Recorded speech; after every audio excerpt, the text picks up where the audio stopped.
Office ఉంటుంది ఇలా చేసి వెళ్ళొచ్చుకొని నాకు అప్పుడు గుర్తొచ్చింది. రేపు మార్నింగ్ నీకు మూవీకి వెళ్ళాలి కదా, టికెట్ బుక్ చేసుకున్నావు కదా, పడుకోవాలి ఎందుకంటే అప్పుడు పడుకోమంటే నిద్ర రావట్లేదు.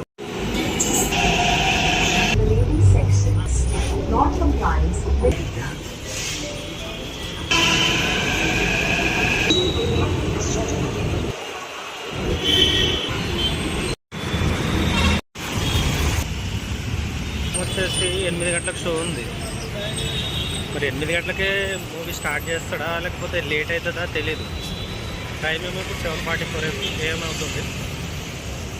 దగ్గరనే దగ్గరికి వచ్చేసాను. సో ఏ టైంకి షో స్టార్ట్ చేస్తాడని థియేటర్కి అయితే వచ్చేసినాం టైంకి. అన్నట్టే ఏ టైంకి షో ఉన్నట్టుంది. ఆల్రెడీ అందరు లోపలికి